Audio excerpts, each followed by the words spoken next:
Lembaga Penyiaran Publik Lokal, Radio Publik Kabupaten Sragen, Buana Asri, saluran informasi. Guyub Rukun Bangun Sukowati.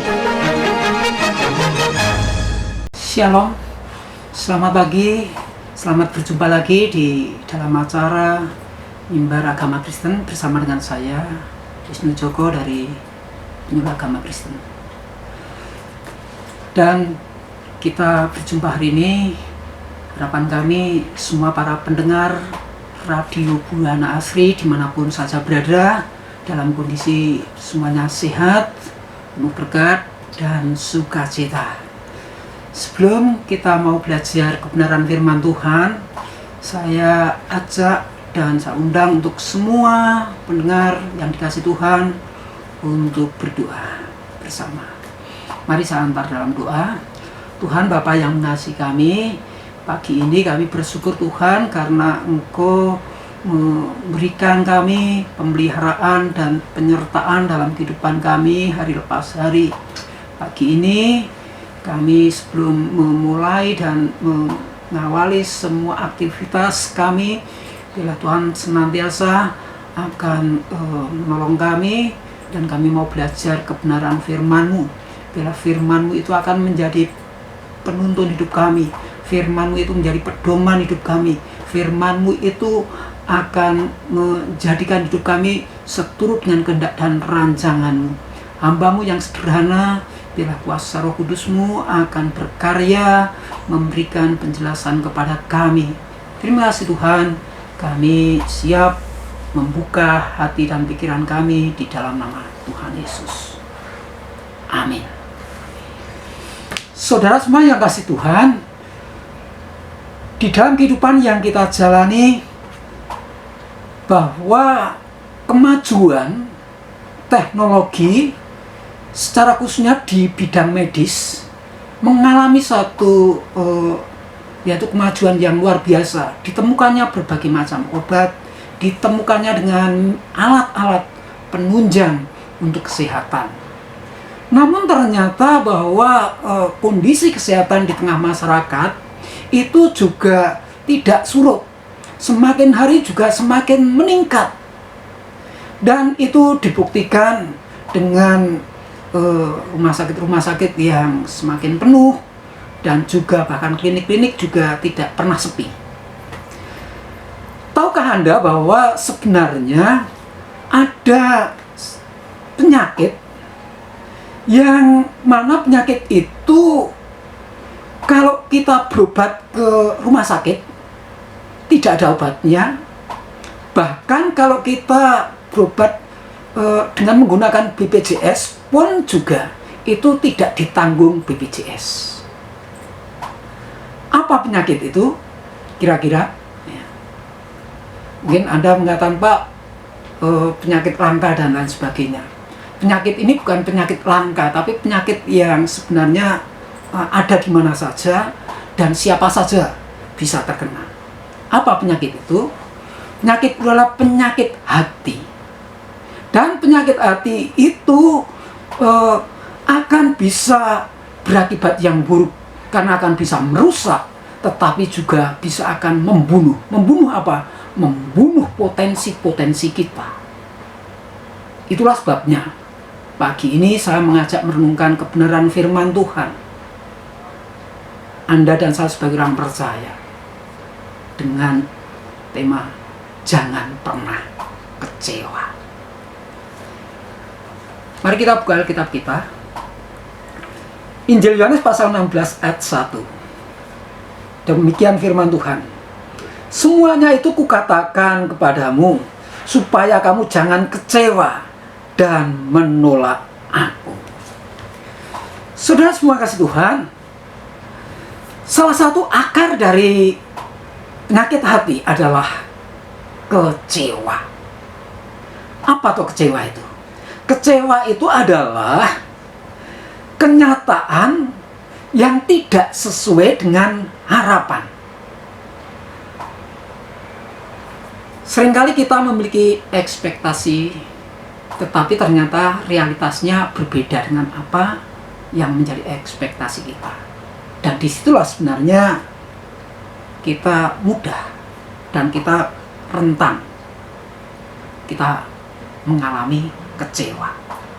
Dan kecewa ini biasa terjadi dalam kehidupan manusia. Secara khususnya hubungan manusia dengan orang lain. Ada yang kecewa karena janjinya diingkari, entah itu dengan pacar kah, atau suami dengan istri yang mengingkari janji ketika dulu waktu pacaran atau ketika setelah pernikahan, atau juga kecewa dengan sahabatnya karena sahabatnya segala sesuatu dalam hubungannya itu tidak seperti yang diharapkan. Dan kekecewaan itu bisa terjadi di mana saja, kapan saja. Bisa terjadi di tengah keluarga, bisa terjadi di tempat kita bekerja. Mungkin kita punya harapan dengan pimpinan perusahaan, tetapi ternyata tidak terrealisir. Atau juga sebaliknya, antara pimpinan dengan karyawannya, karena mengharapkan para karyawan itu bekerja dengan maksimal, dengan satu integritas yang tinggi, tetapi ternyata berbeda dengan yang diharapkan. Maka kekecewaan itu bisa terjadi di mana saja dan kapan saja. Yang jadi pertanyaan adalah, pernahkah kita kecewa dengan Tuhan? Kecewa kepada Tuhan? Kalau kita kecewa kepada Tuhan, apakah Tuhan pernah mengecewakan kita? Ini yang jadi pertanyaan.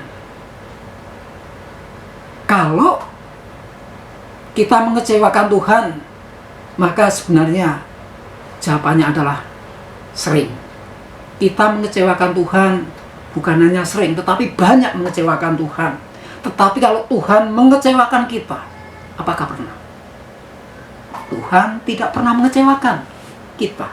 Karena apa?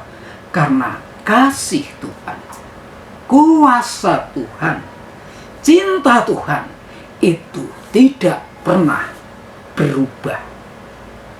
Kita seringkali kecewa dengan Tuhan manakala doa kita tidak dijawab, manakala janji Tuhan yang kita harapkan belum terwujud, belum dinyatakan, sehingga seringkali kemudian kita kecewa kepada Tuhan.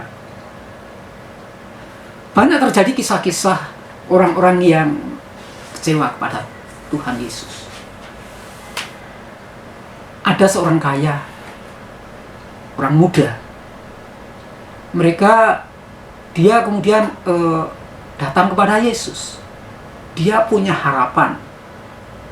Kalau ikut Yesus, dia bisa bersukacita, bahkan kekayaannya itu juga akan dinikmati. Dan juga dia berharap dia tetap selamat dalam pengertian dia kemudian dengan segala hartanya itu. Tetapi ternyata harapan orang muda kaya itu berbeda dengan apa yang Tuhan Yesus inginkan.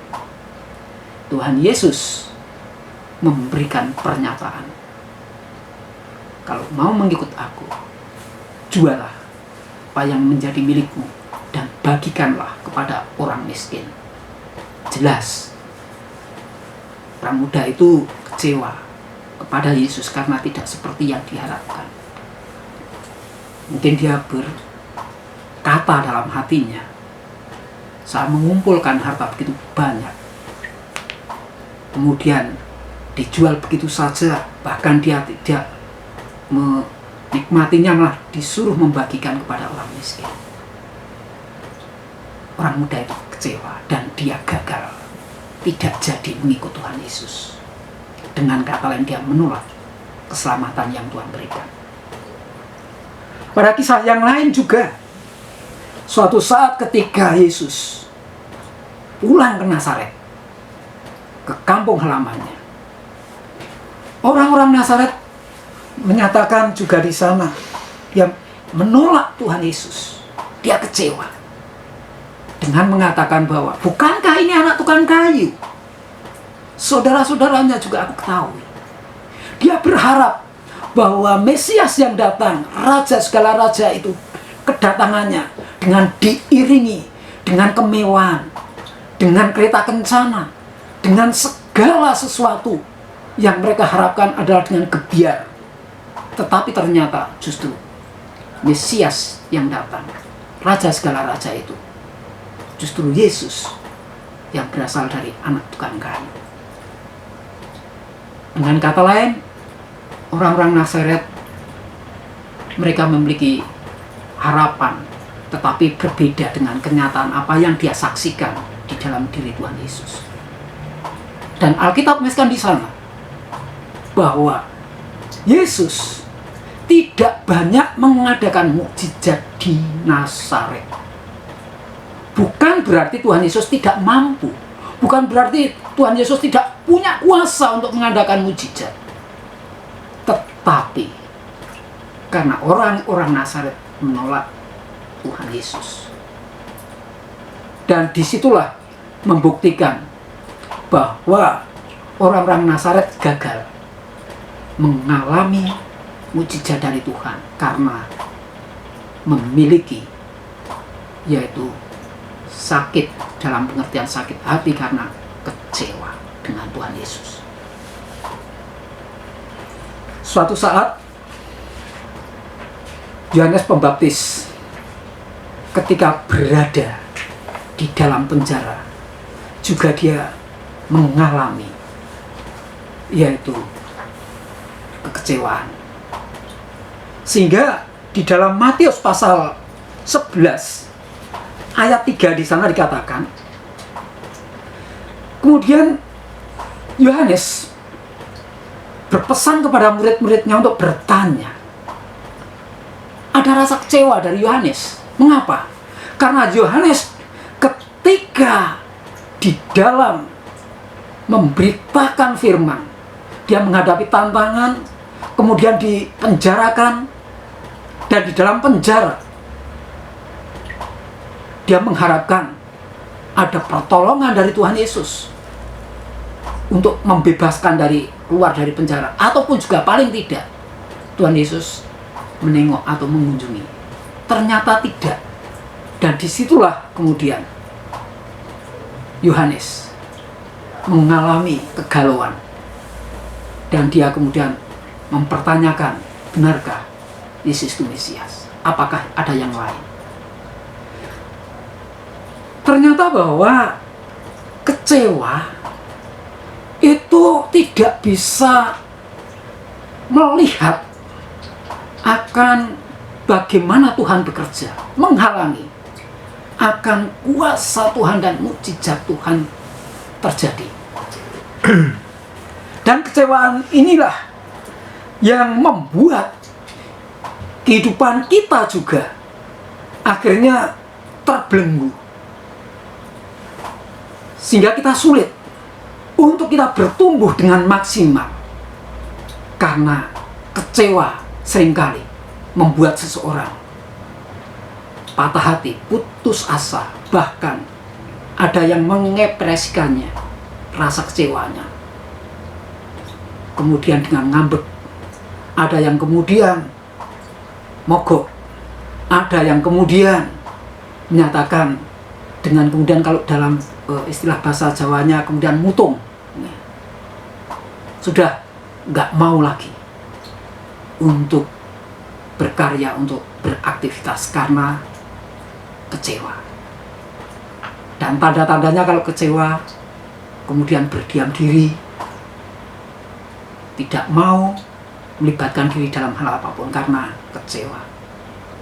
Bahkan ada banyak anak-anak Tuhan, kecewanya dengan temannya, kecewanya dengan sahabatnya, kecewanya dengan pengurus persekutuan, kemudian tidak lagi beribadah, tidak lagi ke gereja.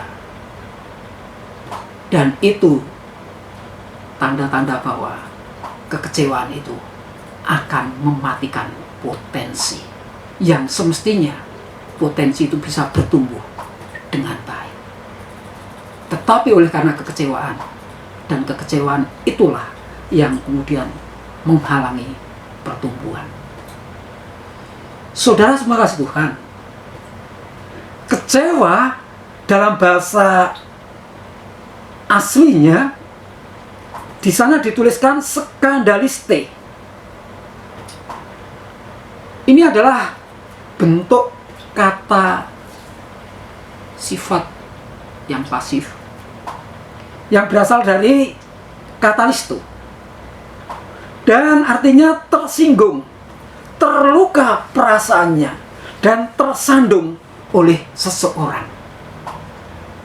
Seringkali kita kecewanya dengan seseorang, tetapi kemudian kita ngambeknya kepada Tuhan. Dan itu adalah kekecewaan yang salah, kekecewaan yang keliru. Maka Anda dan saya saat ini, kita sebagai anak-anak Tuhan, sebagai orang-orang percaya, jika Anda dan saya rindu untuk kita bertumbuh dengan baik, hidup kita dipakai Tuhan, maka jangan pernah dan jangan mudah kita menjadi orang yang kecewa. Karena kecewa itu akan membuat hidup kita kehilangan sukacita, kehilangan perkembangan dan pertumbuhan hidup kita. Maka ketika kita sudah mulai muncul ada kekecewaan dengan seseorang, maka berdoalah, minta kepada Tuhan agar Allah bekerja di dalam hidup kita, agar Anda tidak lagi larut dan terus-menerus ada di dalam kekecewaan. Ada satu kisah, ada seorang misi yang diutus ke Afrika, dan dia diutus di Afrika bersama dengan keluarganya. Dia ke sana dan dia masuk ke dalam sebuah kampung di pedalaman Afrika. Dia kemudian memberitakan Injil di sana, membuat rumah tempat tinggal sederhana di sana bersama istri dan anaknya, dan kemudian dia memberitakan Injil di sana. Bulan pertama dia masuk di tempat itu dan bergaul, tetapi juga dia belum bisa diterima. Kemudian pada waktu-waktu berikutnya dia tidak putus asa. Dia terus berusaha untuk pendekatan kepada masyarakat setempat. Tetapi waktu demi waktu belum ada hasilnya. Tidak ada satupun yang bertobat dan mengenal Yesus sebagai Tuhan secara pribadi. Pada suatu waktu istrinya sakit. Ketika istrinya sakit, dia mencoba berkirim surat kepada kantor misi yang mengutusnya dengan harapan ada pertolongan. Ternyata dia sudah berkirim surat, tetapi tidak ada jawaban, tidak ada respon dari kantor misi yang mengutusnya. Lalu dia berdoa dan minta pertolongan Tuhan, minta mujizat Tuhan supaya Tuhan sembuhkan istrinya yang sakit. Tetapi ternyata kenyataannya lain. Istrinya semakin lama semakin kondisinya semakin memburuk dan akhirnya meninggal. Tapi penginjil ini dia tidak putus asa, dia masih punya anak. Lalu dia dengan anaknya masih memberitakan Injil di tempat itu. Tapi lagi-lagi belum ada satupun masyarakat setempat yang bertobat mengenal Yesus. Dan anaknya juga mengalami sakit. Dan juga keadaannya semakin memburuk, dia kembali lagi coba mengirim surat ke kantor misi yang mengutusnya, tetapi juga tidak mendapatkan jawaban.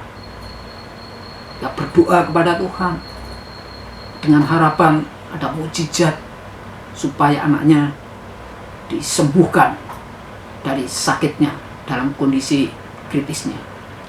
Tetapi ternyata anaknya meninggal. Istrinya meninggal, anaknya meninggal. Tidak ada yang bertobat. Disitulah dia mulai goyah, dia mulai goncang, dia mempertanyakan akan penyertaan Tuhan, mempertanyakan kasih Tuhan. Dia merasakan bahwa sudah dia berkorban, meninggalkan akan kotanya, negaranya, dan dia bahkan berkorban istri dan anaknya, tetapi tidak ada hasil pertobatan orang-orang sekitar situ. Dia goncang, lalu dia kecewa, dia marah kepada Tuhan. Dengan kata lain, dia menyesali segala sesuatu dia menjadi misi. Lalu dia kemudian dengan satu anaknya, lalu dia pulang kembali lagi ke negaranya. Dia mengatakan sudah gak perlu, dan saya gak akan memberitakan Injil lagi, karena dia kecewa. Dia kemudian pulang ke negaranya, dan di sanalah kemudian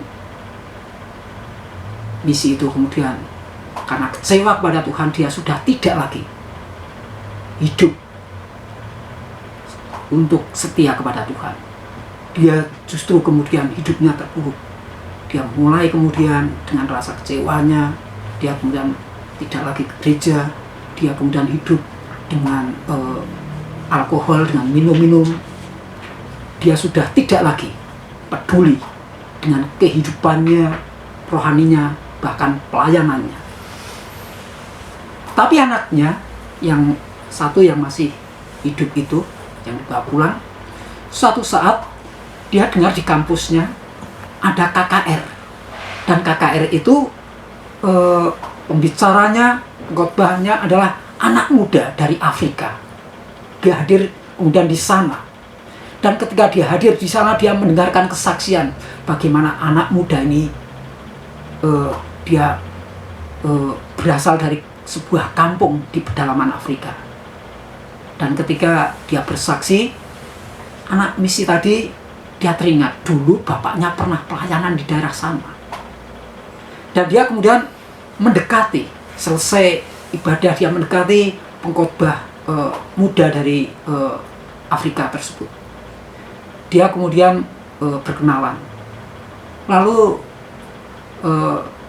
dia mengajak supaya pengkhotbah itu datang ke rumahnya. Dia undang. Karena kisah kesaksian pemuda pengkhotbah Afrika ini seperti kisah yang dialami ketika pelayanan di Afrika bapaknya. Dan disitulah kemudian dia mengunjungi misi yang sudah tidak lagi pelayanan tersebut.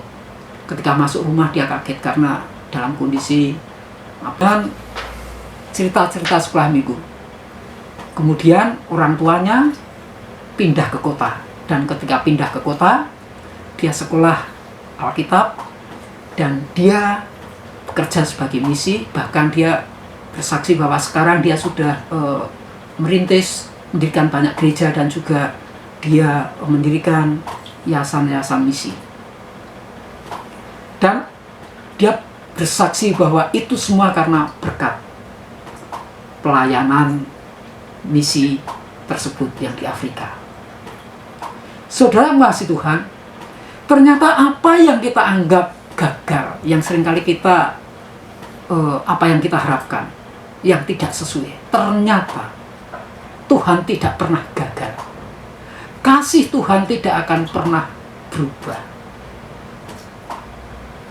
Dan misi yang kemudian tidak lagi melayani itu, dia baru kemudian sadar bahwa ternyata pelayanan di Afrika, meskipun banyak yang tidak bertobat, tetapi ternyata pelayanan ada hasilnya. Karena dari satu anak kecil itu justru kemudian ada ledakan yang luar biasa, karena Tuhan pakai dari anak kecil tersebut yang kemudian bertobat, dan banyak jiwa, banyak gereja yang kemudian dia rintis karena berkat pelayanannya.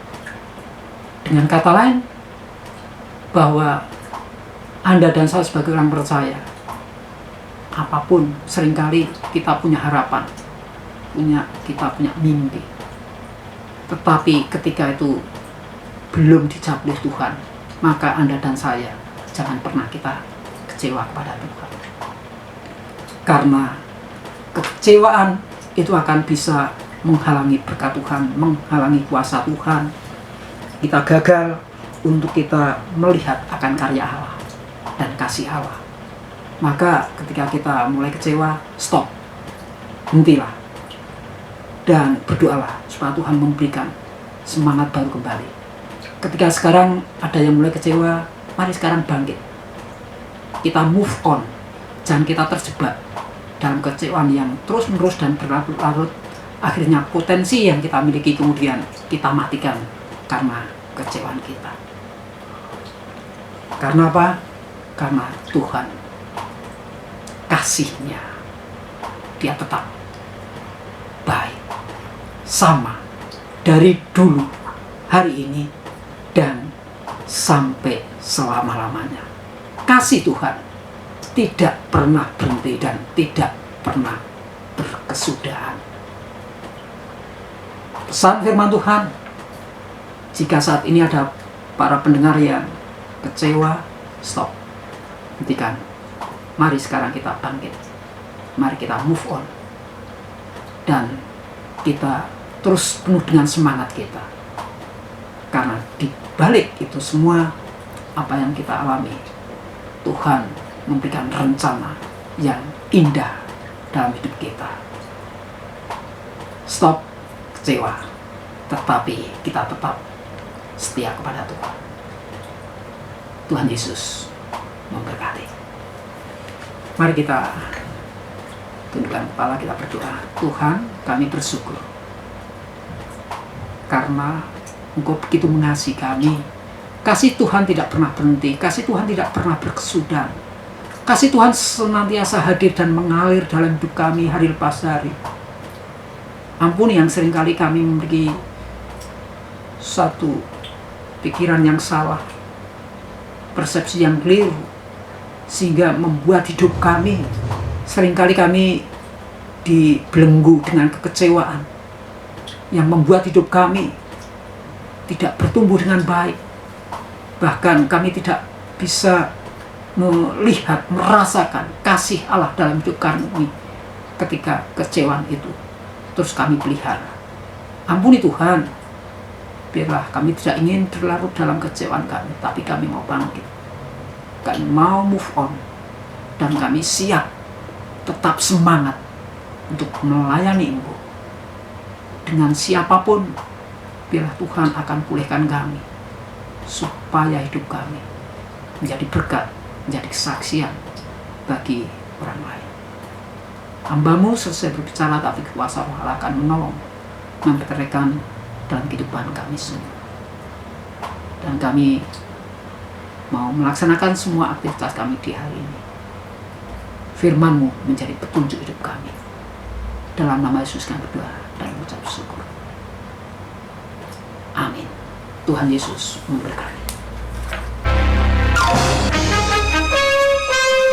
Lembaga Penyiaran Publik Lokal, Radio Publik Kabupaten Sragen, Buana Asri, saluran informasi. Guyub Rukun Bangun Sukowati.